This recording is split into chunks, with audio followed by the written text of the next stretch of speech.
it's wrong to come on to a live stream already laughing, but C.H. Admirand and I have been laughing a lot this morning already.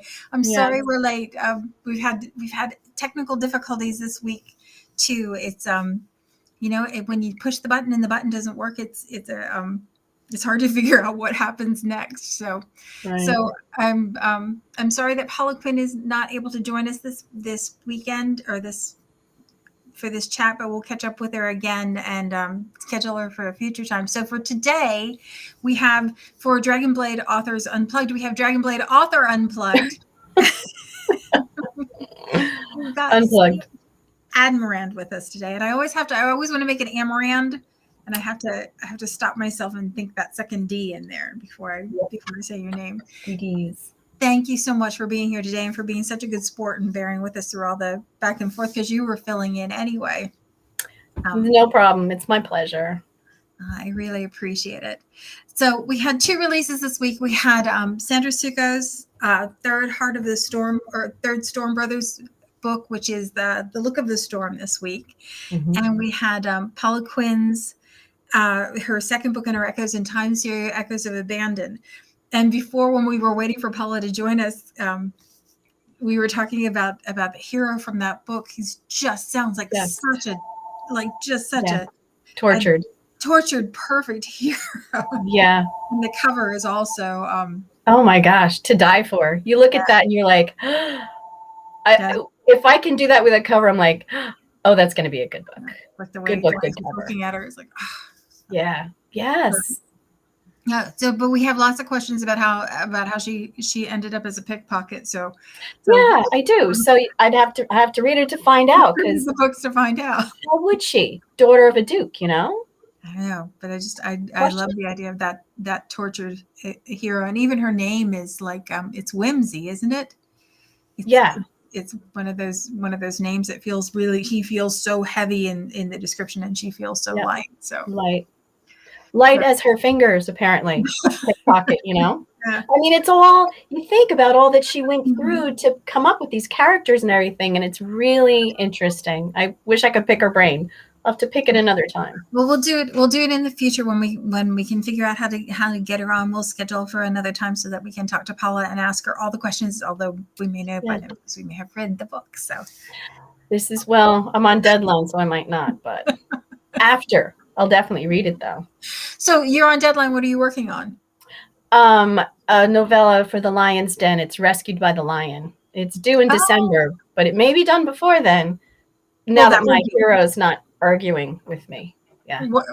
Who he was arguing about? He did not want to be. I wanted him to be in the King's Dragoons, and he wanted to be in the Royal Navy. And I said, well, no, because this is really what I want. I had it all planned out because I just had a hero in the Christmas novella is from the Navy. So I thought, I don't want to have everybody be in the Navy. But he stood strong, and he didn't like his name. So I had to change his name. He said I sound like a butler. So I'm like, oh, yeah, I guess you kind of do. So I changed his name and his occupation. And he doesn't want to be coming out of the Navy either. But his older brother passed away from a virulent fever, and he's now the Viscount. So he has to come back home and take care of his duties. Yeah. Not happy with me at all. Well, you gave him a different name and a different occupation. He should fall in line. Don't you think I've been really flexible? Yeah. Not the first time, but the Lion's Den Connected World is such an interesting thing that it goes across so many authors. That's the one Jade Lee's book. Yes. Started that one off, and then she had another release here recently, right? Last week, before, not that long ago. So. But it's really interesting, and it's because they have the world all set up, but also Jade has all the characters that are working in the Lion's Den with Mrs. Dove Lion, and it's like, wow. And I'm like, I have my notes over here for that, and I had all other people in mind, and then when I found out, I'm like, oh, they already have names, and they're all names from A Midsummer Night's Dream, and I'm like, this is really cool because, you don't want to be known as your real name working somewhere like that. So Really interesting. She did a great job. And they're all injured military, which I See, love. there's extra to love about that too. So Yeah. what is it like writing within the constructs of an already existing world? You know, where you have to fit your story, and when your hero is fighting with you too. Yeah, it's not easy, because I had a moment of panic, because when I found this other document that I should have had in the first place but didn't go looking for it, just shoot myself. I already had like 8,000 words, and I'm like, oh, CRAPQ, what am I going to do now? So I had to stop what I was doing. I printed it out, and I like highlighting everywhere, and I've got pieces here, pieces there, but I finally got it all together. And it wasn't easy, but it's worth it, because when you think about all the different stories that are going to be in this world, and then I had to think, I didn't realize she was going to be veiled, because she doesn't want everybody to know her identity. And I'm like, oh, so you can add that into her character. It's interesting stuff, though, stuff I hadn't written about, this kind of a gambling situation, having Hellions, perhaps daughters that would never make a match otherwise. And then you have, on the other hand, you have heroes who are less than savory. And, they need to make a match because, for familiar reasons. And I really am enjoying it a lot. It's a lot of fun. Cool. Sometimes I think the idea of having rules makes the other parts a little bit more creative, because you have to stretch for them. You do. You do. And right. Yeah. The stretch that makes it, because, no matter how long you've been doing it, you have ideas, but then sometimes your ideas are like, well, that's not going to work for like one reason or another. Like maybe it's the time period, and, trying to keep all those thoughts straight makes it really hard. Yeah. But if it was easy, it wouldn't be fun. It wouldn't. At least I think so. I think part of the fun is the solving the puzzles, and if you know the answer to the puzzle ahead of time, then there's not as much wrestling around to solve it. This is true. Do your characters know where they're going? Do you give them an idea and tell them this is where we're going? You let them say, Evelyn, we're going to take you on a ride. Mine don't talk to me exactly the same way yours do. But, okay. They don't argue? They don't argue, no. Wow. Man, everything else in my life argues. So. Oh, okay. So this is like, somebody asked me, they said, so this must be like so peaceful when you just sit down and write a book. And I'm looking at them like, I don't know where you had that concept or idea from, but maybe other authors find it like a peaceful place to be, because of everything that's been happening in my life in the last 2 years. And I was just like, no, it's not peaceful. Peaceful is outside in the garden with the birds singing and the dogs running around. And the chipmunks. Coffee. But not in the pages, though. Yeah. No, I'm always so envious when I talk to authors and they talk about plotting everything out and knowing where things are going to go, and having, like having this, I'm trying to think of who it was recently. It may have been Emily. Okay. Emily E.K. Murdoch. Yeah. From with the Never the Bride series and the Governess Bureau. Because the Governesses of many languages just came out. And I think she was talking about how she has to know ahead of time where everything is going, and that she kind of plots methodically. And I always have such envy because I don't. And then you get to that point where you're sitting with the book and you're like second day in, and something's wrong and you don't know what's wrong. And it's like, I'm just gonna have to sit here and hate this until I can figure out where things turn sideways. Yeah. Because sometimes you write yourself into a corner. Yeah, or it starts in the wrong place, or it's in the wrong point of view. There's just something off. Something's not right. Yeah. You don't know which is right. I remember, I think it was Barbara Kingsolver. Not Annie Lamont. I should know which one it was, but I believe it was Barbara Kingsolver who was talking about writing. And when she writes, not knowing exactly where she's going to go the whole way through, which is kind of amazing considering the heft of the stories that she tells. But she said it's like driving across country in a car. Okay. you I've have done to that. be a night. You have to be Oh, able to no. see as far as your headlights go, you have to be able to Yeah. see that far. But you don't have Right. to be able to see the whole way across the country to drive to California. You just have to be able to see Okay. incrementally in front of you.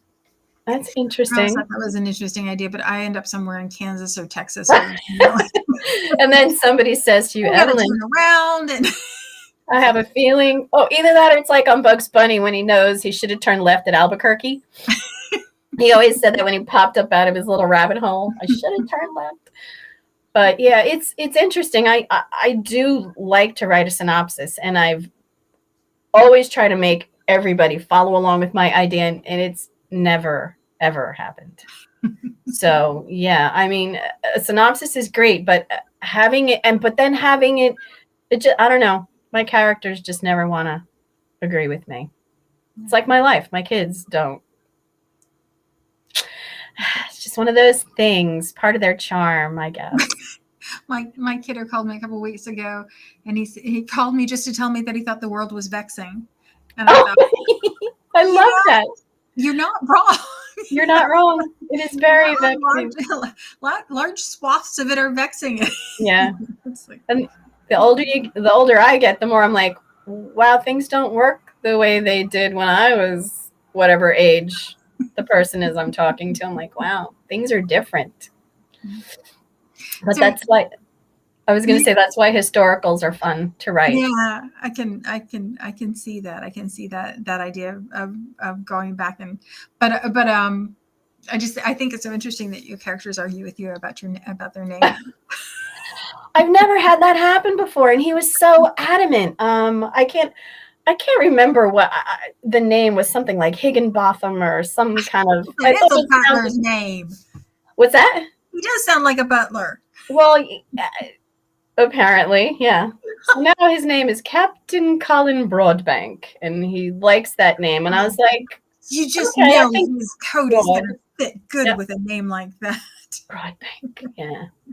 And he always speaks like he's on the quarterdeck, so it's kind of a problem. But yeah, he makes a scene wherever he goes. But I want to say bombastic, but that's not really all. But he's very, you want to say arrogant, but you have to be if you're, the captain of one of the 100-gun first ship of the line in the Navy, Well, yeah. And he doesn't like when people call it a boat. Wow. That was, because it's a ship. Yeah, the minimum. But did you ever watch any of the A&E, like the one with Horatio Hornblower years ago? It's probably like maybe more than 15 years ago with Ioan Gruffudd. Oh my gosh, that was a great, great series. I wore out the videos and then I got it on DVD. But then I watched the one with Gregory Peck, which I posted his picture a couple times on Facebook, when he played Horatio Hornblower. And I just look at him and I'm like, oh, that's what my character looks like. So do you come up with pictures for your characters ahead of time? Do you have anything beyond the picture in your head of what they look like? I never used to, but I know that a lot of readers like to know, well, where did you get the, I'm like, well, it's just kind of like, it starts out with physical characteristics and then it goes on from there. But because having to pick an actor from like in the last 25 or 30 years, it's like, no, because nobody. Okay, I'm giving away my age, so I'm just gonna say I'm 60. No, you knew who Rosanna Dana was, and I was so tickled. Gosh, when you're over 60, people look at you like, oh. But I mean, Errol Flynn, John Wayne, Errol Flynn, Gregory Peck, Roy Rogers. I mean, I have a lot of favorite actors from like Westerns, and then Tyrone Power. Oh my God, The Mark of Zorro. When I saw Anthony, what was his name? No, Antonio. Yeah. And you just look at it like, what? They just don't do anything for me. I guess they're not larger than life. But of course, those actors in real life really were larger than life and in trouble. But, I don't know. I wonder if it's like when you move someplace, when you've lived someplace when you were younger, and then you move someplace when you get older, how the pace of the place where you grew up always feels like home. Yeah. So I wonder Yep. if maybe that's true of the stories that we were told when we were kids, and the That could be. movies and TV things are because it gets set in your head in a way that it doesn't. So maybe our kids' Errol Flynn is just as larger than life to them. It's just their Errol Flynn and not ours. Yeah, their Errol Flynn's not the same. Because I mean, for me, that was like I used to watch. They used to call it the late show, and it was on. I think it started at midnight or 1 o'clock. And whenever I could stay with my great aunt and my great grandfather, they would let me stay up as long as I wanted. I'm like, yes, I'm going to make instant coffee. I was like 11. I'm going to make instant coffee. I'm going to go up. I'm going to stay up all night. And I did. And I watched him in the Seahawks. And he grabbed one of the sheets that was attached to the mainsail, and he'd swoop onto the other deck, and he'd like sword fight. And then he'd grab Olivia de Havilland, was usually his heroine. And it was just like a kiss. It was just like, like when you're that age, it's like, oh my gosh, it's so romantic. Yeah. But, they didn't spend a whole lot of time together. They spent more time apart than together. And that wasn't like the main storyline. So my idea of what romance was for the longest time wasn't like what anybody else's was.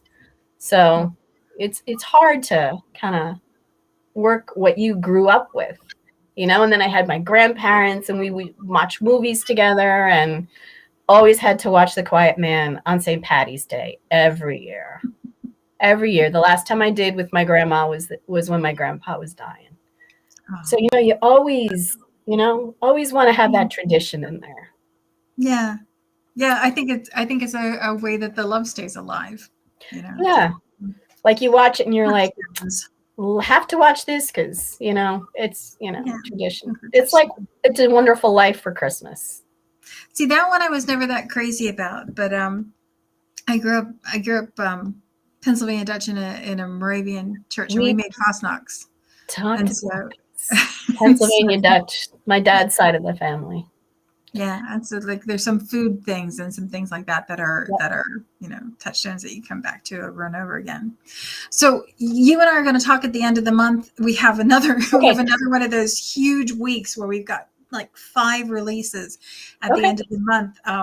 So I can't wait for that. But you've got the Lords of Ice. Is it redirecting the Baron's Greed? Yep, that's the last one in that series. Yeah, book 4. Those are the covers. Like the covers for those, those are swoony covers. Oh, you think so? Yeah. Oh, yeah.